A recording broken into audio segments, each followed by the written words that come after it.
നമസ്കാരം സുഹൃത്തുക്കളെ, ഇത് നമ്മളുടെ ബാക്ക് ടെസ്റ്റിംഗ് സീരീസിലെ രണ്ടാമത്തെ വീഡിയോയാണ്. ഫസ്റ്റ് വീഡിയോ നമ്മൾ ചെയ്തിരുന്നത് കഴിഞ്ഞ ദിവസം നിങ്ങൾ കണ്ടു കാണും, UPLലാണ് ചെയ്തിരുന്നത്. ഇന്ന് നമ്മൾ ബാക്ക് ടെസ്റ്റ് ചെയ്യാൻ പോകുന്ന അൾട്രാടെക് സിമെൻറ്റിലാണ്. ഒപ്പം തന്നെ നിങ്ങൾക്കറിയാം, പ്രൈസ് ആക്ഷനാണ് ഒരു ട്രേഡറുടെ ഏറ്റവും വലിയ ആയുധം. കാരണം നമുക്ക് സ്വന്തമായ തീരുമാനങ്ങളെടുത്ത് ട്രേഡ് ചെയ്യാൻ പ്രൈസ് ആക്ഷൻ പഠിക്കുന്നതാണ് നല്ലത്. പക്ഷേ പ്രൈസ് ആക്ഷൻ പഠിക്കാൻ കുറച്ച് ബുദ്ധിമുട്ടാണെങ്കിലും പഠിച്ചു കഴിഞ്ഞാൽ ഇത് വളരെ സിമ്പിളാണ്. അതർവൈസ് ബാക്ക് ടെസ്റ്റ് ചെയ്യുമ്പോൾ നമുക്കിത് വളരെ പെട്ടെന്ന് മനസ്സിലാകും. ഇത് ചെയ്യാൻ വളരെ സിമ്പിളാണ്. അതെങ്ങനെയാണെന്ന് നമുക്കൊന്ന് നോക്കാം. അപ്പോൾ 10-ാം തീയതി തൊട്ട് ഇന്ന് വരെയുള്ള ദിവസത്തെ നമ്മൾ ബാക്ക് ടെസ്റ്റ് ചെയ്യാൻ പോവുകയാണ്. ജൂൺ 10-ാം തീയതി നമ്മൾ ട്രേഡ് എടുത്ത് തുടങ്ങുന്നതായിട്ട് കണക്ക് കൂട്ടുകയാണ്. ഓക്കെ, അതിന് വേണ്ടിയിട്ട് നമ്മൾ തൊട്ട് മുന്നത്തെ ദിവസത്തെ ലോ മാർക്ക് ചെയ്തു, ഹൈ മാർക്ക് ചെയ്തു. എന്നാൽ ഇത് ഏകദേശം ഓൾ ടൈം ഹൈ ആണ് ഈ സ്റ്റോക്കിൻ്റെ. അതുകൊണ്ട് തന്നെ നമുക്ക് മുകളിലേക്ക് ഒരു റെഫറൻസ് പോയിന്റ് പിന്നീട് കണ്ടെത്താൻ പറ്റിയിട്ടില്ല. അങ്ങനെ വരുന്ന സാഹചര്യങ്ങളിൽ നമ്മൾ ചെയ്യുന്നത് എന്താണെന്ന് വെച്ച് കഴിഞ്ഞാൽ, ഈ ഹൈയും ലോയും തമ്മിൽ എന്ത് വ്യത്യാസം ഉണ്ടെന്ന് നമ്മളൊന്ന് ഫൈൻഡ് ഔട്ട് ചെയ്യും. എന്നിട്ട് അതുപടി തന്നെ അതിന് മുകളിലേക്ക്, അതായത് അടുത്ത ദിവസവും അത്രയും തന്നെ മാർക്കറ്റ് മൂവ് ചെയ്യാനുള്ള സാധ്യത ഉണ്ട് എന്ന് നമ്മളങ്ങ് അസ്യൂം ചെയ്യുവാണ്. എന്നിട്ട് ആ ഒരു പോയിന്റ് നമ്മൾ മാർക്ക് ചെയ്ത് കൊടുക്കും. ഓക്കെ, അതപ്പോൾ നമ്മൾ മാർക്ക് ചെയ്തു. ഇനി നമ്മൾ ചെയ്യുന്നത് ഈ രണ്ട് പോയിന്റുകളുടെ മധ്യഭാഗം, കാരണം 5% ചേഞ്ച് ഉണ്ട് ഇന്നലെ മാർക്കറ്റിന്. സോ ഈ രണ്ട് പോയിന്റുകൾ തമ്മിൽ വളരെ വ്യത്യാസമുള്ളത് കൊണ്ട് തന്നെ നമ്മൾ അതിൻ്റെ മധ്യഭാഗവും കൂടെ ഒന്ന് മാർക്ക് ചെയ്തു. ഇനി ഇന്നത്തെ ദിവസം നമ്മൾ 10-ാം തീയതി ട്രേഡ് എടുക്കാൻ വരുമ്പോൾ നമുക്ക് കാണാം, ഓപ്പൺ ചെയ്തത് പ്രൈസ് ആക്ഷൻ ലൈനിനുള്ളിലാണ്. അതിനുശേഷം അതിനെ ക്രോസ് ചെയ്ത് മുകളിൽ ക്ലോസിങ് തന്നു. നമ്മൾ വെയിറ്റ് ചെയ്യുവാണ്. രണ്ടാമത്തെ ക്യാൻഡിലും മൂന്നാമത്തെ ക്യാൻഡിലിൽ അന്നത്തെ ഡേ ഹൈയെ ബ്രേക്ക് ചെയ്തുകൊണ്ട് മുകളിലേക്ക് പോവുകയാണ്. എന്തായാലും ഡേ ഹൈ അല്ലെങ്കിൽ ഡേ ലോ നമുക്ക് ബ്രേക്ക് കിട്ടിക്കഴിഞ്ഞാൽ നമുക്ക് ആ സൈഡിലേക്ക് ട്രേഡ് എടുക്കാം. കാരണം പ്രത്യേകിച്ച് ഈ ഒരു സിറ്റുവേഷനിൽ ഡേ ലോ എന്ന് പറഞ്ഞാൽ നമ്മളുടെ റെസിസ്റ്റൻസിനുള്ളിൽ താഴത്തേക്ക് ഒരു റിവേഴ്സ് കിട്ടുവാണ്. ഇവിടെ നമുക്ക് എൻട്രി എടുക്കാം. അത് നല്ലൊരു എൻട്രിയാണ്. കാരണം ഈ പ്രൈസ് ആക്ഷൻ ലൈനിൻ്റെ മുകളിൽ സ്റ്റോപ്പ് ലോസ് വയ്ക്കാം. ഇനി ഇവിടുത്തെ കേസ് പറയുവാണെങ്കിൽ ഇത് കുറച്ച് ഉള്ളിലേക്ക് തള്ളിപ്പോയിട്ടുണ്ടെന്നുള്ള നേരാണെങ്കിൽ പോലും അങ്ങോട്ടേക്കാണ് ഇനി ഓൾമോസ്റ്റ് ആൾക്കാർ ട്രേഡ് എടുക്കാനുള്ള സാധ്യത. അതുകൊണ്ട് തന്നെ നമ്മൾ ഡേ ഹൈ കട്ട് ചെയ്യുമ്പോൾ ഇവിടെ ട്രേഡ് എടുത്തായിട്ട് സങ്കല്പിച്ചാൽ നമുക്ക് അവിടുന്ന് 0.5% നമ്മൾ സ്റ്റോപ്പ് ലോസ് വെക്കുന്നത്. അങ്ങനെ 0.5% നമ്മൾ അളന്നെടുത്ത് കഴിഞ്ഞാൽ ഇവിടെ വരും. അപ്പോൾ നമ്മൾ 0.5% സ്റ്റോപ്പ് ലോസ് വെച്ചു. ഇനി നമുക്ക് ഫസ്റ്റ് ടാർഗറ്റായിട്ട് വെക്കാവുന്ന നമ്മളുടെ ഈ രണ്ട് പ്രൈസ് ആക്ഷൻ പോയിന്റുകളുടെ കൃത്യം മധ്യഭാഗം നമുക്ക് ഫസ്റ്റ് ടാർഗറ്റായിട്ട് വെക്കാവുന്നതാണ്. ഇവിടെ നോക്കിക്കഴിഞ്ഞാൽ ആ കൃത്യം മധ്യഭാഗത്തേക്ക് തന്നെ നമുക്ക് 1:3 ഇവിടെ കിട്ടുന്നുണ്ട്. സോ ദാറ്റ് അന്നത്തെ ദിവസം നമുക്ക് 1:3 കിട്ടിയെന്ന് കണക്ക് കൂട്ടാം. അപ്പോൾ ഫസ്റ്റ് ഡേ നമുക്ക് ടാർഗറ്റ് കിട്ടി 1:3. ഇനി രണ്ടാമത്തെ ദിവസത്തേക്ക് നമുക്ക് മൂവ് ചെയ്യാം. രണ്ടാമത്തെ ദിവസത്തേക്ക് പോകുമ്പോഴത്തേക്കിനും നമ്മൾ ഈ പ്രൈസ് ആക്ഷൻ ലൈനുകളെ ഒന്ന് റീഅറേഞ്ച് ചെയ്യുവാണ്. ഇത് ഇന്നത്തെ ഹൈ, ഒപ്പം ഇന്നത്തെ ലോ. ഇനി അടുത്ത ദിവസം നമ്മൾ ട്രേഡ് എടുക്കാൻ വേണ്ടി പോവുകയാണ്. ഇവിടെ നോക്കിക്കഴിഞ്ഞാൽ ഫസ്റ്റ് തന്നെ ഒരു ഇൻഡിസിഷൻ ക്യാൻഡിൽ വന്നിട്ടുണ്ട്. അതിനുശേഷം താഴത്തേക്ക് റെഡ് ക്യാൻഡിൽ വെച്ചു, പിന്നീട് ഒരു ഗ്രീൻ ക്യാൻഡിൽ വെക്കുകയാണ്. അത് ക്രോസ് ചെയ്ത് മുകളിൽ പോകുന്നുണ്ടെങ്കിലും തൊട്ടടുത്ത ക്യാൻഡിൽ താഴത്തേക്ക് ക്രോസ് ചെയ്യുമ്പോൾ നമ്മളുടെ പ്രൈസ് ആക്ഷൻ ട്രേഡിംഗ് ശൈലി വെച്ചിട്ട് നമ്മൾ താഴത്തേക്കായിരിക്കും വന്ന് എൻട്രി എടുക്കുന്നത്. അപ്പോൾ ഈ ഗ്രീൻ ക്യാൻഡലിൻ്റെ താഴത്ത് നമ്മൾ ഒരു ഷോർട്ട് എൻട്രി എടുക്കും. അപ്പോൾ നമ്മളൊരു 0.5% സ്റ്റോപ്പ് ലോസ് വെച്ച് കഴിഞ്ഞാൽ നമുക്കിവിടെ കാണാം അന്നത്തെ സ്റ്റോപ്പ് ലോസ് ഹിറ്റ് ചെയ്തു. സോ ഒന്നാമത്തെ ദിവസം പ്രോഫിറ്റ് കിട്ടി, രണ്ടാമത്തെ ദിവസം നമ്മുടെ സ്റ്റോപ്പ് ലോസ് ഹിറ്റായി. ഓക്കെ, അപ്പോൾ നമുക്കിനി അടുത്ത ദിവസത്തേക്ക് പോകാം. നമ്മൾ ട്രേഡ് ചെയ്യണ എല്ലാ ദിവസവും നമുക്ക് ടാർഗറ്റ് കിട്ടണം എന്നൊരു നിർബന്ധവും ഇല്ല. നമുക്ക് ഒരു 50%ഓ ഇല്ലെ 40%ഓ ടാർഗറ്റ് ഹിറ്റ് ചെയ്താൽ മാത്രം മതി. നമുക്കത് നല്ലൊരു റിട്ടേൺ ആണ്. അത് എങ്ങനെയാവുമെന്ന് നമുക്ക് അവസാനം ഒന്ന് ചെക്ക് ചെയ്ത് നോക്കാം. ഓക്കെ, ഈ വീഡിയോയുടെ അവസാനം നമുക്കതൊന്ന് ചെക്ക് ചെയ്യാം. അടുത്ത ദിവസം, അതായത് മൂന്നാമത്തെ ദിവസം നമ്മൾ ട്രേഡ് എടുക്കാൻ പോവുകയാണ്. മൂന്നാമത്തെ ദിവസം വരുമ്പോൾ നമ്മൾ ഈ ദിവസത്തെ പ്രൈസ് ആക്ഷൻ പോയിന്റുകൾ മാർക്ക് ചെയ്തു. അതിനുശേഷം നമ്മൾ ഇവിടെ നോക്കുമ്പോൾ ഫസ്റ്റ് ക്യാൻഡിൽ ഗ്രീൻ ക്യാൻഡിൽ വെച്ചു, പിന്നീട് ഒരു ഗ്രീൻ ക്യാൻഡിൽ വെച്ചു, അതിനുശേഷം ഇവിടെ ചെറിയൊരു ഗ്രീൻ ക്യാൻഡിൽ വെച്ചു. അതിനെ താഴത്തേക്ക് റിവേഴ്സ് കട്ട് വരുന്ന സമയത്ത്, കാരണം നമ്മുടെ ഈ ഒരു പ്രൈസ് ആക്ഷൻ പോയിന്റിനെ ബ്രേക്ക് ചെയ്യാൻ ഇത്രയും സമയമായിട്ട് പറ്റിയിട്ടില്ല. സോ താഴത്തേക്കൊരു റിജക്ഷൻ വരുമ്പോൾ നമ്മൾ തീർച്ചയായിട്ടും അങ്ങോട്ട് എടുക്കുന്നതാണ് നമ്മളുടെ ഒരു ശൈലി. അപ്പോൾ ഈ ഗ്രീൻ ക്യാൻഡലിനെ താഴത്തേക്ക് റിവേഴ്സ് ചെയ്യുമ്പോൾ നമ്മൾ താഴത്തേക്ക് എൻട്രി എടുക്കും. അന്നും നമുക്കങ്ങനെയാണെങ്കിൽ സ്റ്റോപ്പ് ലോസ് തന്നെ കിട്ടും. ഓക്കെ, അപ്പോൾ നമുക്ക് ആദ്യത്തെ ദിവസം 1:3 ടാർഗറ്റ് കിട്ടി. മൂന്നാമത്തെ ദിവസം ആയപ്പോഴത്തേക്കിനും 2 ദിവസം നമുക്ക് സ്റ്റോപ്പ് ലോസ് കിട്ടിയിട്ടുണ്ട്. അതായത് 3 പോർഷൻ പ്രോഫിറ്റ് കിട്ടി, അതിനകത്ത് നിന്ന് 2 പോർഷൻ ഇപ്പോൾ സ്റ്റോപ്പ് ലോസ് ആയിട്ട് പോയിട്ടുണ്ട്. ഇനിയും ഒരു പോർഷൻ നമ്മൾ നെറ്റ് പ്രോഫിറ്റിൽ തന്നെയാണ് നിൽക്കുന്നത്, അതുകൊണ്ട് തന്നെ യാതൊരുവിധ കുഴപ്പമില്ല. ഇനി നമുക്ക് ഈ പ്രൈസ് ആക്ഷൻ പോയിന്റിനെ ഒന്ന് റീഅറേഞ്ച് ചെയ്തിട്ട് അടുത്ത ദിവസത്തേക്ക് പോവാം. അത് നമ്മൾ അടയാളപ്പെടുത്തി. ഇനി നെക്സ്റ്റ് ഡേയിലേക്ക് വരുമ്പോൾ നമുക്ക് ഇവിടെ കാണാം, ഇതിന് മുകളിൽ വേറെ പ്രൈസ് ആക്ഷൻ റെഫറൻസ് പോയിന്റുകളൊന്നുമില്ല. അപ്പോൾ നമ്മൾ എന്ത് ചെയ്യുമെന്നാണ് പറഞ്ഞത്, ഈ ഒരു പോയിന്റും കൂടെ നമ്മൾ പുതുതായിട്ട് പഠിക്കുകയാണ് കേട്ടോ. അപ്പോൾ നമ്മൾ ചെയ്യുന്നത് ഇങ്ങനെയാണ്, കഴിഞ്ഞ ദിവസത്തെ ടോട്ടൽ ചേഞ്ച് എത്രയാണെന്ന് അളന്ന് നോക്കും. അതേ പോയിന്റ് ഇതിൻ്റെ മുകളിലേക്ക് നമ്മൾ അളന്ന് അവിടെ മാർക്ക് ചെയ്യും. അതായത് മാർക്കറ്റിന് ഇനി ഈ ഒരു പോയിന്റിലാണ് അടുത്ത ദിവസം റിജക്ഷൻ കിട്ടാൻ സാധ്യതയുള്ളത്. ശരിയാണ്, ഓപ്പൺ ചെയ്ത് ഇവിടെയാണ്, അതിനുശേഷം ആ ഒരു പോയിന്റിന് അടുത്ത് വന്നപ്പോൾ റിജക്ഷൻ കിട്ടി താഴത്തേക്ക് പോന്നിട്ടുണ്ട്. അപ്പോൾ നമ്മൾ കാൽക്കുലേഷൻ കറക്റ്റാണ്. ഇതിനി അങ്ങോട്ട് നമ്മൾ ടെസ്റ്റ് ചെയ്യുമ്പോൾ ഒരു 90%ഓളം ടൈമും നിങ്ങൾക്കിത് കാണാൻ പറ്റുന്നുണ്ടാവും കേട്ടോ. അപ്പോൾ ഇതൊന്ന് മനസ്സിൽ വെച്ചേക്ക്. അപ്പോൾ ഈ പോയിന്റിൻ്റെ മധ്യഭാഗം നമ്മളൊന്ന് അടയാളപ്പെടുത്തുകയാണ്. കാരണം വേറെ ഒന്നുമല്ല, ഒരു 2%-ൻ്റെ ചേഞ്ച് ഉണ്ട്. അതുകൊണ്ട് തന്നെ മധ്യഭാഗവും ഒരു ഇമ്പോർട്ടൻറ്റ് പോയിൻ്റായി വർക്ക് ചെയ്യാൻ സാധ്യതയുണ്ട്. സോ അവിടെ നമ്മളൊന്ന് അടയാളപ്പെടുത്തി. ഇതിവിടെ താഴെ വന്ന് സപ്പോർട്ട് എടുത്തു. അതിനുശേഷം ഈ ക്യാൻഡലിനെ മുകളിലേക്ക് റിവേഴ്സ് ആകുമ്പോൾ നമ്മളിവിടുന്ന് ഒരു എൻട്രി മുകളിലേക്ക് എടുക്കാനാണ് നമ്മുടെ ഒരു രീതി വെച്ചിട്ട് സാധ്യത. സോ നമ്മൾ അങ്ങോട്ടേക്ക് എൻട്രി എടുത്താൽ എന്ത് സംഭവിക്കും, അതിപ്പോൾ പ്രത്യേകിച്ച് നമ്മൾ അളന്നൊന്നും നോക്കണ്ട, അല്ലാതെ തന്നെ ഏകദേശം മനസ്സിലാവും. ഇവിടെ വന്നിട്ട് ഈ സ്റ്റോപ്പ് ലോസ് ഹിറ്റാവും. അപ്പോൾ നമുക്ക് ഈ ഒരു ദിവസവും സ്റ്റോപ്പ് ലോസ് ആണ് കിട്ടാൻ പോകുന്നത്. 4ാമത്തെ ദിവസവും നമ്മൾ സ്റ്റോപ്പ് ലോസ് എടുക്കും. അപ്പോൾ ആദ്യത്തെ ദിവസം 3 പോർഷൻ പ്രോഫിറ്റ് കിട്ടി, അടുപ്പിച്ച് 3 ദിവസം ഇപ്പോൾ നമുക്ക് സ്റ്റോപ്പ് ലോസ് കിട്ടിയിട്ടുണ്ട്. അതായത് നമ്മളിപ്പോൾ നെറ്റ് 0 ആയി, പ്രോഫിറ്റും ഇല്ല ലോസും ഇല്ലാത്ത അവസ്ഥയിലേക്ക് നമ്മൾ തിരിച്ചെത്തിയിട്ടുണ്ട്. ഓക്കെ, ഇനി നമ്മൾ അടുത്ത ദിവസത്തേക്ക് ട്രേഡിന് പോവുകയാണ്. അതിനു മുമ്പ് ഈ ഹൈ ഒന്ന് നമ്മൾ റീഅറേഞ്ച് ചെയ്തു, അതേപോലെ തന്നെ ഈ ലോയും നമ്മളൊന്ന് റീഅറേഞ്ച് ചെയ്തു. ഇനി നോക്കിക്കഴിഞ്ഞാൽ നെക്സ്റ്റ് ഡേ, അപ്പോൾ അടുത്ത ദിവസം നമ്മളിതിൻ്റെ മധ്യഭാഗവും കൂടെ ഒന്ന് ജസ്റ്റ് അടയാളപ്പെടുത്തി വെക്കുവാണ്. അത് ഇത്രയും ചേഞ്ച് ഉള്ളത് കൊണ്ടാണ്, 2%, 3%-അടുത്ത് ചേഞ്ച് ഉണ്ട്. ഇവിടെ നമ്മൾ നോക്കിക്കഴിഞ്ഞാൽ ഈ മധ്യഭാഗത്ത് കൃത്യമായി സപ്പോർട്ട് എടുത്തിട്ടുണ്ട്. ഓപ്പൺ ചെയ്ത ക്യാൻഡിൽ മധ്യഭാഗത്ത് സപ്പോർട്ട് എടുത്തു. മധ്യഭാഗത്ത് സപ്പോർട്ട് എടുത്തു കഴിഞ്ഞാൽ നമ്മൾ എന്ത് ചെയ്യും, പിന്നീട് ഒരു റെഡ് ക്യാൻഡിൽ വെച്ചു. റെഡ് ക്യാൻഡിലിൻ്റെ മുകളിൽ നമ്മൾ മുകളിലേക്ക് എൻട്രി എടുക്കും അല്ലേ. നമ്മളിതിനു മുമ്പുള്ള വീഡിയോയിൽ വ്യക്തമായിട്ട് പറഞ്ഞിട്ടുണ്ട്. അപ്പോൾ മുകളിലേക്ക് നമ്മൾ എൻട്രി എടുക്കും. മുകളിലേക്ക് എൻട്രി എടുത്താൽ എന്ത് ചെയ്യും, ഇത് സ്റ്റോപ്പ് ലോസ് നമ്മൾ 0.5% വെച്ച് കൊടുക്കും. 5% സ്റ്റോപ്പ് ലോസ് വെച്ചു. അതായത് ഇങ്ങോട്ട് നോക്കിക്കഴിഞ്ഞാൽ നമുക്കറിയാം അന്നത്തെ ദിവസം സ്റ്റോപ്പ് ലോസ് ഹിറ്റായിട്ടില്ല, പക്ഷേ നമുക്കന്ന് ടാർഗറ്റ് കിട്ടിയോ, അന്ന് ടാർഗറ്റും കിട്ടിയിട്ടില്ല. അന്നത്തെ ക്ലോസിങ് വന്നേക്കുന്നത് 1:0.76 അപ്പോൾ അന്ന് നമുക്ക് സ്റ്റോപ്പ് ലോസും ഇല്ല, ടാർഗറ്റും ഇല്ല. അതുകൊണ്ട് തന്നെ ആ ദിവസം 0 ഒരു ബ്രേക്ക് ഈവൻ എക്സിറ്റ് എന്ന് നമുക്ക് വേണമെങ്കിൽ പറയാം. അപ്പോൾ നമുക്ക് പ്രത്യേകിച്ച് ഗുണമൊന്നും കിട്ടിയിട്ടില്ല, 0-ൽ എക്സിറ്റായി.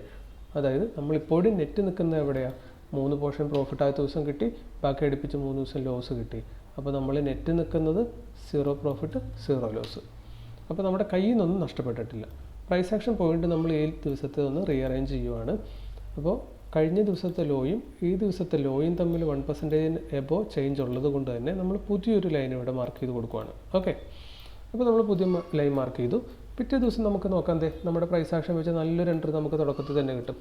ഫസ്റ്റ് 5 മിനിറ്റ് ക്യാൻഡിൽ തന്നെ ഇതിനെ ബ്രേക്ക് ചെയ്യാൻ പറ്റുന്നില്ല. ഏറ്റവും കൂടുതൽ വോളിയം വരാൻ സാധ്യതയുള്ള എപ്പോഴാണ്, ഫസ്റ്റ് 5 മിനിറ്റിൽ ഫസ്റ്റ് 15 മിനിറ്റിലൊക്കെ ഏറ്റവും കൂടുതൽ വോളിയം വരുന്നതും ഏറ്റവും കൂടുതൽ റെസിസ്റ്റൻറ്റ് പോയിന്റുകളെ അല്ലെങ്കിൽ സപ്പോർട്ടുകളെ ബ്രേക്ക് ചെയ്യാൻ സാധ്യതയുള്ള സമയം മാർക്കറ്റ് ഓപ്പൺ ചെയ്യുന്ന സമയത്താണ് നമുക്കറിയാം അല്ലേ. പക്ഷേ ഇവിടെ ഈ ക്യാൻഡിൽ കണ്ടോ, ഇൻഡിസിഷൻ ക്യാൻഡിലാണ്. ഇതിന് മുകളിലേക്ക് പോകണമെന്നോ താഴത്തേക്ക് പോകണമെന്നോ ഇല്ലെങ്കിൽ എങ്ങോട്ടും തന്നെ പോകാൻ പറ്റിയിട്ടില്ല. നമുക്ക് ഇൻഡിസിഷൻ ക്യാൻഡിലുകൾ എങ്ങോട്ട് ബ്രേക്ക് ചെയ്യുന്നോ അങ്ങോട്ടേക്ക് എൻട്രി എടുക്കാം. ഇനി ഇവിടെ മുകളിലേക്കാണ് ബ്രേക്ക് ചെയ്യുന്നതെന്നുണ്ടെങ്കിൽ, അതായത് ഇതിനെയും കൂടെ ബ്രേക്ക് ചെയ്ത് മുകളിലേക്കാണ് പോകണമെങ്കിൽ നമുക്ക് അങ്ങോട്ട് എടുക്കാമായിരുന്നു. പക്ഷേ അവിടെ അത് സംഭവിച്ചിട്ടില്ല. പ്ലസ് ഈ ഒരു റെസിസ്റ്റൻസ് എടുത്ത് താഴത്തേക്ക് മാർക്കറ്റ് ബ്രേക്ക് ചെയ്യുവാണ്. അപ്പോൾ നമുക്ക് താഴത്തേക്ക് ഉറപ്പായിട്ടും എൻട്രി എടുക്കാം. അപ്പോൾ ഗ്രീൻ ക്യാൻഡിലിന് നമ്മൾ താഴത്തേക്ക് എൻട്രി എടുക്കും, റെഡ് ക്യാൻഡിലിന് നമ്മൾ മുകളിലേക്ക് എൻട്രി എടുക്കും. ഇവിടെ നമ്മൾ സ്റ്റോപ്പ് ലോസ് വെച്ച് കൊടുക്കുന്നത് 0.5%. ഇവിടെ നോക്കിക്കഴിഞ്ഞാൽ നമുക്ക് കാണാം നമ്മുടെ റെസിസ്റ്റൻസ് പോയിന്റിന് മുകളിൽ നമുക്ക് നല്ലൊരു സ്റ്റോപ്പ് ലോസ് വെച്ച് കൊടുക്കാൻ പറ്റും. ഫസ്റ്റ് ടാർഗറ്റായിട്ട് നമ്മൾ എങ്ങോട്ടേക്ക് വെക്കുന്നത്, നെക്സ്റ്റ് സപ്പോർട്ട് തൊട്ടടുത്തുള്ള സപ്പോർട്ട് ഇതാണ്, അങ്ങോട്ടേക്ക് നമ്മൾ ഫസ്റ്റ് ടാർഗറ്റ് ചെയ്തു. പക്ഷേ അത് നമ്മുടെ 1:2 വരുന്നില്ല. അതുകൊണ്ട് തന്നെ നമുക്ക് അവിടെ എക്സിറ്റ് എടുക്കാൻ പറ്റത്തില്ല. നമുക്ക് മിനിമം എന്ത് വേണം, നമുക്ക് ഒരു 100 ട്രേഡ് എടുക്കുമ്പോൾ മിനിമം ഒരു 40 ട്രേഡെങ്കിലും പ്രോഫിറ്റ് കിട്ടണം. അത് 1:2 വെച്ച് പ്രോഫിറ്റ് കിട്ടിക്കഴിഞ്ഞാൽ നമ്മൾ നെറ്റ് നല്ല പ്രോഫിറ്റിൽ വരും. അപ്പോൾ നമുക്ക് 1:1 പോരാ, 1:2 എബോവ് വേണം. അപ്പോൾ നമുക്ക് നെക്സ്റ്റ് ടാർഗറ്റായിട്ട് ഈ 2 പ്രൈസ് ആക്ഷൻ പോയിന്റുകളുടെ മധ്യഭാഗം അതിലേക്ക് നമുക്ക് ടാർഗറ്റ് ചെയ്യാം. അതിലേക്ക് നോക്കിക്കഴിഞ്ഞാൽ എത്ര കിട്ടുന്നത്? ഇവിടെ 2.7 ഉണ്ട്. 1:2.7 നമുക്ക് ടാർഗറ്റ് ചെയ്യാം, അല്ലെങ്കിൽ 1:2 എത്രയാണോ നിങ്ങൾക്ക് വെക്കാൻ തോന്നുന്നത് അത് നിങ്ങൾക്ക് ഉറപ്പായിട്ട് വെച്ച് കൊടുത്തിട്ട് എടുക്കാം. അപ്പോൾ 1:2 അന്ന് കിട്ടും. അപ്പോൾ ഇത് എത്രാമത്തെ ദിവസമാണ്? 6ാമത്തെ ദിവസമാണ്. അപ്പോൾ 6ാമത്തെ ദിവസം നമുക്ക് പ്രോഫിറ്റ് കിട്ടുവാണ്. 1:2 ഞാൻ കണക്ക് കൂട്ടുന്നുള്ളൂ. 1:2 പ്രോഫിറ്റ് കിട്ടി. അപ്പോൾ നെറ്റ് 2 പോർഷൻ നമ്മളിപ്പോൾ നെറ്റ് പ്രോഫിറ്റിലേക്ക് വന്നിട്ടുണ്ട്. ഇനി നമുക്ക് ഈ പ്രൈസ് ആക്ഷൻ പോയിന്റുകളൊന്ന് റീഅറേഞ്ച് ചെയ്യാം. ഹൈ ഇത് തന്നെയാണ്, അതിനെ ബ്രേക്ക് ചെയ്തിട്ടില്ല, അതുകൊണ്ട് അതവിടെ നിലനിൽക്കുന്നുണ്ട്. ഒപ്പം ലോ ഇങ്ങോട്ട് പുതുക്കിയിട്ടുണ്ട്. ഇനി അടുത്ത ദിവസം നമ്മൾ ട്രേഡ് എടുക്കാൻ വേണ്ടി പോകുന്നതിന് മുമ്പായിട്ട് ജസ്റ്റ് നമ്മളൊന്ന് ഈ മിഡിൽ പോയിൻ്റ് ഒന്ന് അടയാളപ്പെടുത്തുവാണ്. കൃത്യം മധ്യഭാഗം അതാണ്. അപ്പോൾ മധ്യഭാഗത്ത് ആയതുകൊണ്ടും ഓപ്പൺ ചെയ്ത കൃത്യം മധ്യഭാഗത്തായിട്ടാണ് അതിൻ്റെ തൊട്ടടുത്ത് തന്നെ ക്ലോസിങ്ങും തന്നു. ഇനി ഇതൊരു ഇൻഡിസിഷൻ ക്യാൻഡിലാണെന്ന് നമുക്ക് മനസ്സിലായി. ഒപ്പം ഇതൊരു ഗ്രീൻ ക്യാൻഡിലാണ്. അപ്പോൾ ഗ്രീൻ ക്യാൻഡിലാണ് നമ്മൾ താഴത്തേക്ക് കട്ട് ചെയ്യുമ്പോൾ എൻട്രി എടുക്കും. ഇൻഡിസിഷൻ ക്യാൻഡിലാണ് അത് എങ്ങോട്ട് കട്ട് ചെയ്യുന്നു ആ സൈഡിലേക്ക് നമുക്ക് എൻട്രി എടുക്കാം അല്ലേ. അപ്പോൾ ഇവിടെ നമ്മൾ ഈ ഒരു പോയിൻറ്റും പ്ലസ് ഇതൊരു ഗ്രീൻ ക്യാൻഡിൽ കിട്ടിയത് കൊണ്ടും ആ ഗ്രീൻ ക്യാൻഡിലിനെ താഴത്തേക്ക് കട്ട് ചെയ്യുന്ന സമയത്ത് നമുക്ക് താഴത്തേക്ക് എൻട്രി എടുത്തായിട്ട് തന്നെ കണക്ക് കൂട്ടാം. അത് നല്ലൊരു എൻട്രിയാണ്. ഇവിടെ നമുക്ക് നോക്കിക്കഴിഞ്ഞാൽ 0.5% സ്റ്റോപ്പ് ലോസ് വെച്ച് കൊടുക്കാം. 0.5% സ്റ്റോപ്പ് ലോസ് വെച്ച് കഴിഞ്ഞാൽ ഈ ലൈനിൻ്റെ മുകളിൽ നമുക്ക് നല്ലൊരു സ്റ്റോപ്പ് ലോസ് പോയിൻറ്റും കിട്ടി. ഓക്കെ, ഇനി നമ്മുടെ ഫസ്റ്റ് ടാർഗറ്റ് അങ്ങോട്ടാണ് ഈ തൊട്ട് താഴത്തുള്ള പ്രൈസ് ആക്ഷൻ പോയിൻറ്റിലേക്ക് നമുക്ക് 1:2 ഇല്ല, 1:1.4 ഉള്ളൂ. അപ്പോൾ ഇവിടെ നമുക്ക് എക്സിറ്റ് എടുക്കാൻ പറ്റത്തില്ല. അപ്പോൾ നമ്മൾ എന്ത് ചെയ്യും? Next point. അപ്പോൾ നെക്സ്റ്റ് പോയിൻ്റ് നോക്കിക്കഴിഞ്ഞാൽ ഇവിടെ ഇത് കഴിഞ്ഞ ദിവസത്തെ ഒരു പ്രൈസ് പോയിൻ്റാണ്. അതും ഇന്നലത്തെ ലോയും തമ്മിലുള്ള വ്യത്യാസം 0.5 ഉള്ളൂ. സോ ഇത് നമ്മൾ ഇവിടെ നിന്ന് റിമൂവ് ചെയ്യും. കാരണം ആ 0.5 അടുത്തായതുകൊണ്ട് തന്നെ അതിന് വലിയ പ്രാധാന്യം നമുക്കവിടെ ഇല്ല. മറിച്ച് തൊട്ട് മുന്നത്തെ പ്രൈസ് ആക്ഷൻ ലൈനും പിന്നെ ഇന്നലത്തെ ലോയും ഇത് തമ്മിലുള്ള ചേഞ്ച് അതിൻ്റെ മധ്യഭാഗത്തിനാണ് പിന്നെ നമുക്ക് കുറച്ച് കൂടുതൽ പ്രാധാന്യം കിട്ടുന്നത്. അതുകൊണ്ട് നമുക്ക് അത് അടയാളപ്പെടുത്താം. അപ്പോൾ ഇനി നമുക്ക് എക്സിറ്റ് എടുക്കേണ്ടത് എവിടെയാണ്? നമുക്ക് 1:2 കിട്ടണം, അല്ലെങ്കിൽ ഈ മധ്യഭാഗത്തേക്ക് ടാർഗറ്റ് ചെയ്യാം. അപ്പോൾ ഈ ഒരു മധ്യഭാഗത്തേക്ക് നമ്മൾ ടാർഗറ്റ് ചെയ്യണം 1:3 വരും. പക്ഷേ 1:3 അന്ന് ഹിറ്റ് ചെയ്തിട്ടില്ല. അന്ന് 1:3 ഹിറ്റ് ചെയ്തിട്ടില്ലെങ്കിൽ പോലും അത് ക്ലോസ് ചെയ്യുമ്പോൾ മാർക്കറ്റ് ക്ലോസ് ചെയ്തേക്കുന്ന 1:2 മുകളിലാണ്. സോ നമുക്കന്ന് 1:2 എന്തായാലും കിട്ടും. ഓക്കെ, അപ്പോൾ 1:2 കിട്ടിയതായിട്ട് നമുക്കന്ന് കണക്ക് കൂട്ടാം. അപ്പോൾ 7ാമത്തെ ദിവസവും നമുക്ക് 1:2 കിട്ടുവാണ്. ഇപ്പോൾ കണ്ടിന്യൂസ് 2 ദിവസം നമുക്ക് പ്രോഫിറ്റ് കിട്ടി. 1:2 വീതം പ്രോഫിറ്റ് കിട്ടിയതായിട്ട് നമ്മൾ കണക്ക് കൂട്ടിയിട്ടുണ്ട്. ഇനി ഈ പ്രൈസ് ആക്ഷൻ പോയിന്റുകളെ നമുക്ക് ഒന്നും കൂടെ ഒന്ന് കറക്റ്റ് ചെയ്യാം. ഇവിടെ പുതിയൊരു ഹൈ നമുക്ക് കിട്ടിയിട്ടുണ്ട്. ഒപ്പം ഇവിടെ നമുക്ക് ഈ ലൈനിന് ഇനി പ്രസക്തിയില്ല, കാരണം ഇന്നലെ അത് ബ്രേക്ക് ചെയ്തു, ഇന്നത് ബ്രേക്ക് ചെയ്ത് പോകുന്നതാണ്. സോ ഇവിടെ നമുക്ക് പുതിയൊരു ലോ നമുക്ക് മാർക്ക് ചെയ്യാം. ഇവിടെ നമ്മൾ മാർക്ക് ചെയ്തു. ഒപ്പം നമ്മൾ ഇവിടെ കണ്ടു, ഇവിടെ ഒരു ഇൻഡിസിഷൻ ക്യാൻഡിലാണ്. ക്യാൻഡിലിന് ബോഡി വളരെ ചെറുതാണ്, അല്ലെങ്കിൽ ബോഡി ഇല്ലയെന്ന് തന്നെ പറയാം, ആ രീതിയിലാണ്. ഒപ്പം ഇതൊരു സപ്പോർട്ട് ലൈനാണ്. അപ്പോൾ ഇതൊരു ഗ്രീൻ ക്യാൻഡിലാണ് എങ്കിൽ പോലും ബോഡി ഇല്ല. അപ്പോൾ ഗ്രീനോ ഇൻഡിസിഷൻ ക്യാൻഡിലിന് ഗ്രീനോ റെഡോ എന്നുള്ള പ്രസക്തി നമ്മൾ കൊടുക്കുന്നില്ല. അതുകൊണ്ടാണ് അത് ഏത് സൈഡിലേക്ക് കട്ട് ചെയ്യുന്നോ അങ്ങോട്ട് നമ്മൾ എൻട്രി എടുക്കാമെന്ന് പറയുന്നത്. ഓക്കെ, അപ്പോൾ ഇവിടെ നമുക്ക് താഴത്തൊരു സപ്പോർട്ട് ലൈൻ ഉണ്ട്. അതുകൊണ്ട് തന്നെ ഇതിന് നല്ലൊരു വെയിറ്റേജ് നമുക്ക് കിട്ടാൻ സാധ്യതയുണ്ട്. സോ നമ്മൾ ഇവിടെ മുകളിലേക്കൊരു എൻട്രി എടുക്കാം. ഈ ക്യാൻഡിലിന് ക്രോസ് ചെയ്യുമ്പോൾ അവിടെ നമ്മൾ എൻട്രി എടുത്തായിട്ട് കണക്ക് കൂട്ടിക്കഴിഞ്ഞാൽ നമുക്ക് 0.5% തന്നെ ഇവിടെ സ്റ്റോപ്പ് ലോസ് മാർക്ക് ചെയ്യാം. 0.5% സ്റ്റോപ്പ് ലോസ് മാർക്ക് ചെയ്ത് കഴിഞ്ഞാൽ നമ്മുടെ ഫസ്റ്റ് ടാർഗറ്റ് ഏതാണ്? ഇമ്മീഡിയറ്റ് തൊട്ടടുത്തുള്ള പ്രൈസ് ആക്ഷൻ ലൈൻ. അങ്ങോട്ടേക്ക് നോക്കിക്കഴിഞ്ഞാൽ നമുക്ക് 1:2.5 അവിടെ പോകുന്നുണ്ട്. അപ്പോൾ നമ്മൾ അന്നും 1:2 എടുത്തായിട്ട് കണക്ക് കൂട്ടിക്കും. കാരണം കൂടുതലുള്ളത് വേണ്ട, തുടക്കത്തിലല്ലേ. നമ്മൾ തുടക്കമായതുകൊണ്ട് തന്നെ 1:2 എടുത്തുകൊണ്ടിരിക്കുന്ന കണക്ക് കൂട്ടിയാൽ 8ാമത്തെ ദിവസവും നമുക്ക് 1:2 കിട്ടി. ഓക്കെ, ഇനി നമുക്ക് അടുത്ത ദിവസത്തേക്ക് മൂവ് ചെയ്യാം. അപ്പോൾ ഈ പ്രൈസ് ആക്ഷൻ പോയിന്റ് ജസ്റ്റ് ഒന്ന് കറക്റ്റ് ചെയ്യുവാണ്. എന്നിട്ട് നമ്മളുടെ ഈ ലോ വരുന്നത് ഇവിടെയാണ്. അപ്പോൾ ഈ ലോയ്ക്ക് ഈ ലൈനിന് പ്രസക്തിയില്ല. നമ്മൾ ഇവിടെ ലോ മാർക്ക് ചെയ്തു. ഇവിടെ നമ്മൾ നോക്കിക്കഴിഞ്ഞാൽ ഫസ്റ്റ് ക്യാൻഡിൽ ഇതാണ്. അപ്പോൾ ഡേ ഹൈയെ പിന്നീട് ഇത് മുകളിലേക്ക് വന്നിട്ടും ഡേ ഹൈയെ ബ്രേക്ക് ചെയ്തിട്ടില്ല. ഒപ്പം ഈ സപ്പോർട്ട് ലൈന് താഴത്തേക്ക് ഇത് ബ്രേക്ക് ചെയ്തിട്ടുണ്ട്. അതിനുശേഷം തിരിച്ച് വലിയൊരു ഗ്രീൻ ക്യാൻഡിൽ വെച്ചെങ്കിലും ഡേ ഹൈയെ ബ്രേക്ക് ചെയ്യാൻ പറ്റില്ല. സോ നമുക്ക് അവിടെ എൻട്രി എടുക്കേണ്ട കാര്യമില്ല. ഇത് വീണ്ടും തിരിച്ചിതിനുള്ളിൽ വന്നു. ഇവിടെ ഒരു ഇൻഡിസിഷൻ ക്യാൻഡിൽ ഫോം ചെയ്തു. ഒപ്പം അടുത്തൊരു ക്യാൻഡിൽ ഇവിടെ പ്രൈസ് ആക്ഷൻ ലൈനിന് താഴത്ത് ഈ ഗ്രീൻ ക്യാൻഡിലിനെ ക്രോസ് ചെയ്തുകൊണ്ട് നമുക്ക് താഴത്തേക്ക് പോവുകയാണ്. അവിടെ നമുക്ക് താഴത്തേക്ക് ഒരു എൻട്രി എടുക്കാവുന്നതാണ്. നമുക്ക് നോക്കാം അവിടെ എന്താ നമുക്ക് എടുത്താൽ കിട്ടുന്നതെന്നുള്ളത്. ഇവിടെ നമ്മൾ 0.5% സ്റ്റോപ്പ് ലോസ് വെക്കുന്നത്. 0.5% നമ്മൾ സ്റ്റോപ്പ് ലോസ് വെച്ച് കഴിഞ്ഞാൽ ഇതാ ഇവിടെ വരെ മാർക്കറ്റ് വന്നിട്ടുണ്ട്. പക്ഷേ നമ്മുടെ സ്റ്റോപ്പ് ലോസ് ഒന്നും ഹിറ്റ് ചെയ്തിട്ടില്ല. നമ്മളുടെ എൻട്രി നല്ലൊരു എൻട്രി ആയിരുന്നു. അപ്പോൾ സ്റ്റോപ്പ് ലോസ് ഹിറ്റ് ചെയ്തിട്ടില്ല. അവിടുന്ന് മാർക്കറ്റ് റിവേഴ്സായി താഴത്തേക്ക് പോരുവാണ്. ഇവിടെ നോക്കിക്കഴിഞ്ഞാൽ പിന്നൊരു പ്രൈസ് ആക്ഷൻ പോയിൻ്റ് ഉള്ളത് ഇവിടെയാണ്. അപ്പോൾ നമുക്കൊന്ന് നോക്കാം, ഈ പ്രൈസ് ആക്ഷൻ പോയിൻറ്റുകളുടെ മധ്യഭാഗം നമുക്കിവിടെ ഒന്ന് കണ്ടുപിടിക്കാം. കാരണം വേറൊന്നുമല്ല, നമുക്ക് അന്ന് മാക്സിമം എത്ര കിട്ടാം എന്നത് കണ്ടുപിടിക്കാൻ വേണ്ടിയിട്ടാണ്. ഇതിൻ്റെ മധ്യഭാഗം നമ്മളൊന്ന് മാർക്ക് ചെയ്ത് വെച്ച് കഴിഞ്ഞാൽ ഇതിലേക്ക് നമുക്ക് 1:3.4 ഉണ്ട്. അപ്പോൾ 1:3.4 ഒന്നും ഇല്ലെങ്കിലും അന്ന് നമുക്കൊരു 1:3 എന്തായാലും കിട്ടാനുള്ള എല്ലാ സാധ്യതയുണ്ട്. ഓക്കെ, അപ്പോൾ ഇതിലേക്ക് നമുക്ക് ടാർഗറ്റ് ചെയ്യാം. അല്ലെങ്കിൽ 1:2 എടുക്കാം. കംഫർട്ടബിളി നിങ്ങൾക്ക് എന്താണോ എടുക്കാൻ തോന്നുന്നത് അതെടുക്കാം. അപ്പോൾ എന്തായാലും 1:2 എബോ നിങ്ങൾക്ക് കിട്ടും. അതുകൊണ്ട് തന്നെ ഞാൻ കൂടുതലൊന്നും കണക്ക് കൂട്ടുന്നില്ല. 9ാമത്തെ ദിവസവും 1:2 കിട്ടിയതായിട്ട് കണക്ക് കൂട്ടുകയാണ്. ഇപ്പോൾ കണ്ടിന്യൂസ് ആയിട്ട് അടുപ്പിച്ച് നമുക്കൊരു 4 ദിവസം 1:2 വീതം കിട്ടിയിട്ടുണ്ട്. 4 ദിവസം 1:2 എന്ന് പറയുമ്പോൾ 4, 8 പോർഷൻ നമുക്ക് പ്രോഫിറ്റ് കിട്ടിയിട്ടുണ്ട്. ഓക്കെ, ഇനി ഒരു ദിവസത്തെയും കൂടെ ചെക്ക് ചെയ്തിട്ട് നമുക്കിതിൻ്റെ കണക്കെടുക്കാം. ആക്ച്വലി നമുക്ക് നെറ്റ് എത്ര കിട്ടി എന്നുള്ളത് അപ്പോൾ നമുക്ക് കണ്ടുപിടിക്കാം. അപ്പോൾ ഈ ദിവസത്തിൽ ഇനി ഈ ലൈനിന് പ്രസക്തിയില്ല, അത് മേളിലേക്ക് നമ്മൾ റീഅറേഞ്ച് ചെയ്യുവാണ്. അപ്പം ഇതിൻ്റെ ലോ ആയിട്ട് നമ്മൾ പുതിയൊരു ലൈൻ മാർക്ക് ചെയ്യുവാണ്. ഡേ ലോ മാർക്ക് ചെയ്തു. ഇനി അടുത്ത ദിവസം നമ്മൾ ട്രേഡ് എടുക്കുമ്പോൾ ഫസ്റ്റ് ക്യാൻഡിൽ തന്നെ നല്ലൊരു റെഡ് ക്യാൻഡിൽ വെച്ചു. പക്ഷേ അത് റിജക്റ്റ് ചെയ്തു, പ്രൈസ് മുകളിലേക്ക് പോവുകയാണ്. സോ അടുത്തൊരു ഗ്രീൻ ക്യാൻഡിൽ വെച്ചു. അത് പക്ഷേ ഈ റെഡിനെ റിവേഴ്സ് ചെയ്ത് മേളിലേക്ക് പോകുന്നില്ല. ഇതിനെ ക്രോസ് ചെയ്ത് മേളിൽ പോയാൽ നമ്മളവിടെ എൻട്രി എടുത്തേനെ, പക്ഷേ പോകുന്നില്ല. പിന്നീട് ഒരു റെഡ് ക്യാൻഡിൽ വെച്ചു. 2-3 റെഡ് ക്യാൻഡിൽ അടുപ്പിച്ച് വയ്ക്കുവാണ്. അതിനുശേഷം ഈ റെഡ് ക്യാൻഡിൽ മുകളിലേക്ക് റിവേഴ്സ് ചെയ്യുമ്പോൾ നമുക്ക് തീർച്ചയായിട്ടും മുകളിലേക്ക് ഒരു എൻട്രി എടുക്കാം. അവിടെ എൻട്രി എടുത്ത് എന്ത് സംഭവിക്കുന്നു നമുക്ക് നോക്കാം. 0.5% നമ്മൾ സ്റ്റോപ്പ് ലോസ് വെച്ചു. ടാർഗറ്റായിട്ട് നമുക്ക് മുകളിലുള്ള പോയിൻ്റ് കുറച്ച് അധികം മുകളിലാണ് അല്ലേ, 3% ചേഞ്ച് ഇന്നലെ ഉണ്ടായിരുന്നു. അപ്പോൾ ഇതിൻ്റെ മധ്യഭാഗം നമുക്ക് ഉറപ്പായിട്ടും ഒന്ന് മാർക്ക് ചെയ്യണം. അപ്പോൾ പലപ്പോഴും ഈ ഹൈയിലേക്ക് മാർക്കറ്റ് വരാൻ പറ്റുന്നില്ലെങ്കിലും മധ്യഭാഗം വരെ പോയി ടച്ച് ചെയ്യുന്നത് നമ്മൾ പലതവണ കണ്ടിട്ടുണ്ട്. സോ അതുകൊണ്ടാണ് നമ്മളിതിവിടെ ചെയ്യുന്നത്. ഇനി അങ്ങോട്ട് നമ്മൾ ടെസ്റ്റ് ചെയ്യുമ്പോഴൊക്കെ 90% ഓഫ് ടൈം നമുക്കിത് കാണാനും പറ്റും കേട്ടോ. നിങ്ങളൊന്ന് ശ്രദ്ധിച്ചാൽ മതി.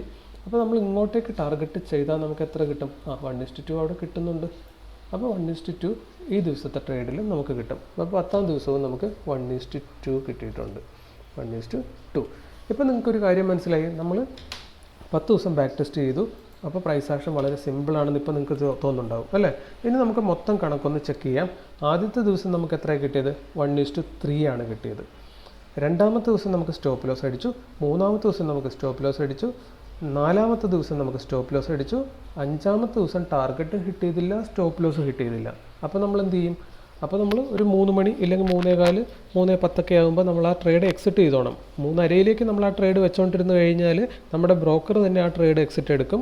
അങ്ങനെ അവർ എക്സിറ്റ് എടുത്തു കഴിഞ്ഞാൽ ഒരു 50 രൂപ നമ്മളതിന് ചാർജും കൂടെ കൊടുക്കണം. അതുകൊണ്ട് തന്നെ ഒരു 3 മണിക്കോ 3:10 ഇടയ്ക്ക് നമ്മൾ മാക്സിമം മറക്കാതെ അവിടെ സ്റ്റോപ്പ് ലോസ് ഹിറ്റ് ചെയ്യുന്നില്ല, ടാർഗറ്റ് ഹിറ്റ് ചെയ്യുന്നില്ലെങ്കിൽ നമ്മൾ ആ ട്രേഡ് ഉള്ളതിൽ ഇപ്പോൾ ലാഭമോ നഷ്ടമോ നോക്കണ്ട, ആ ട്രേഡ് അങ്ങ് എക്സിറ്റ് എടുത്തോളുക. ഓക്കെ, അപ്പോൾ അങ്ങനെ ഒരു 4 ദിവസം നമുക്ക് ലാഭം കിട്ടാതെ അല്ലെങ്കിൽ സ്റ്റോപ്പ് ലോസ് അടിച്ചു പോയി. 3 ദിവസം സ്റ്റോപ്പ് ലോസ് ഉണ്ട്, ഒരു ദിവസം നോ പ്രോഫിറ്റ് നോ ലോസ്. അപ്പോൾ ബാക്കി എത്രയാണ്? 4 ദിവസത്തിൽ 6 ദിവസം. 6 ദിവസത്തിൽ 5 ദിവസം നമുക്ക് കണ്ടിന്യൂസ് ആയിട്ട് 1:2 പ്രോഫിറ്റ് കിട്ടി, ഒരു ദിവസം 1:3 കിട്ടി. അപ്പോൾ നമുക്കെന്താ കിട്ടിയേക്കുന്നത്? 60% വിൻ റേഷ്യോ കിട്ടിയിട്ടുണ്ട്. നമുക്കെന്താ വേണ്ടത്? 100 ട്രേഡ് ചെയ്യുമ്പോൾ നമുക്ക് 60 ട്രേഡ് ലോസ് പൊക്കോട്ടെ, ഒരു കുഴപ്പമില്ല. 1:2 റിസ്ക് റിവാർഡ് വെച്ച് കഴിഞ്ഞാൽ 40 ട്രേഡ് മാത്രം വിൻ ചെയ്താൽ നമുക്കത് നല്ല പ്രോഫിറ്റാണ് കേട്ടോ. അപ്പോൾ ഈ ഒരു ബാക്ക് ടെസ്റ്റിംഗ് വീഡിയോ നിങ്ങൾക്ക് എന്തായാലും ഇഷ്ടപ്പെട്ടിട്ടുണ്ടാവുമെന്ന് തോന്നുന്നു. ഇതുപോലെയാണ് ബാക്ക് ടെസ്റ്റ് ചെയ്യേണ്ടത്. നിങ്ങൾ ചെയ്യേണ്ടത് ഓരോരുത്തരും സ്വന്തമായിട്ട് ചാർട്ട് എടുത്ത് ഓരോ ഷെയറുകളിലും ഇതേ രീതിയിൽ ബാക്ക് ടെസ്റ്റ് ചെയ്ത് നോക്കുക. അങ്ങനെയാണെങ്കിൽ കണ്ടിന്യൂസ് ഇനി വരുന്ന 30 ദിവസം നമുക്ക് ഈ ബാക്ക് ടെസ്റ്റിംഗ് ഒന്നിച്ച് ചെയ്തുകൊണ്ടിരിക്കാം. അങ്ങനെ നമ്മൾ ചെയ്തുകൊണ്ടിരുന്നു കഴിഞ്ഞാൽ നമുക്ക് പിന്നീട് ട്രേഡ് എടുക്കാൻ വളരെ എളുപ്പമായിരിക്കും. ഒപ്പം ട്രേഡുകൾ ഒത്തിരി ഈസി ആകുന്നതായിട്ട് നമുക്ക് കാണാൻ പറ്റും. കൂടുതൽ നമ്മൾ പ്രാക്ടീസ് ചെയ്യുമ്പോൾ ഇത് കൂടുതൽ നമുക്ക് തറവായിക്കൊണ്ടിരിക്കും. അപ്പോൾ നമ്മൾ മാർക്കറ്റ് കണ്ടിരിക്കുമ്പോൾ നമ്മുടെ ഉള്ളിൽ നിന്ന് വരാൻ തുടങ്ങും. അത്രമാത്രം ഇൻപുട്ട് ഉള്ളിലേക്ക് പോയി കഴിഞ്ഞാൽ നമുക്ക് ഉള്ളിൽ നിന്ന് ഒത്തിരി ഔട്ട്പുട്ട് വരാൻ തുടങ്ങും. അങ്ങനെ വരുമ്പോൾ നമ്മുടെ ട്രേഡുകൾ നല്ല രീതിയിൽ നമുക്ക് ഫ്രീ ആയിട്ട് മാനസിക ബുദ്ധിമുട്ടില്ലാതെ ചെയ്തു തുടങ്ങാൻ പറ്റും കേട്ടോ.